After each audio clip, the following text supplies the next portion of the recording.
Guys, recover ng Facebook ko. Facebook page, tapos Facebook personal account. Sa wakas, thank you so much talaga. Recover na talaga. Tuloy na talaga to. Ay. Hi guys, good morning. Ito medyo grabe.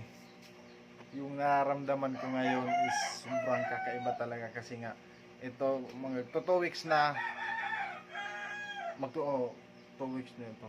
2 weeks na wala tayong upload sa kadahilanan ng nawala na talaga ako ng pag-asa na may balik yung page natin, pati yung personal account kasi nga nag-season expired siya, tapos hindi na talaga namin mahagilap kung kahit ano na yung ginawa namin,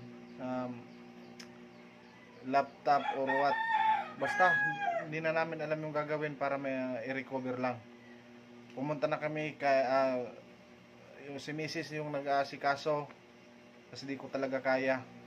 Wala, di talaga niya nakuha. Din pumunta kami kay Gmart, di niya nakuha ng isahan recover. Tapos siyempre may kanya-kanya tayong gawain, trabaho. Busy siya kasi nga nasa Marabilla High School siya practice teaching. So ginawa namin, may katrabaho si Mrs. na IT graduate din, napakagaling talaga sa mga computer something. So shout out kay Kuya Darwin Albaw Alamag. Damo na salamat maraming salamat na i-recover mo yung account ko. Kasi napakasayang talaga gawa ng binabaan na tayo ng butcher ni Facebook last start March. Kaya lang siyempre di talaga natin maiwasan na maliit pa talaga kasi kakasimula pa lang natin. So from March may makukuha na sana tayo doon sa pagbablog natin. So sa wakas may katas na rin, pero again maraming salamat talaga sa lahat ng sumuporta, at dyan sa taas kay God, sana maraming salamat God na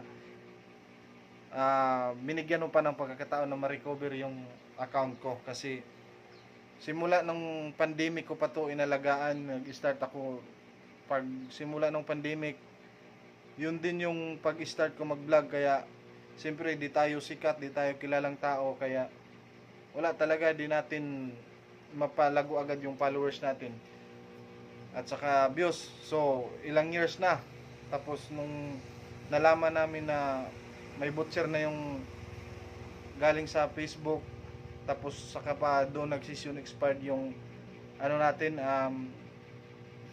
account, kaya grabe, bagsak na bagsak guys yung araw ko, yung halos 2 weeks ko. Pero ito marami tayong i-upload, naka-imbak na to kasi nga inimbak lang natin kasi wala, di tayo makapag-upload last 2 weeks. So guys, maraming salamat talaga sa inyong lahat. Thank you so much talaga. Oh, in Jesus name, thank you so much talaga.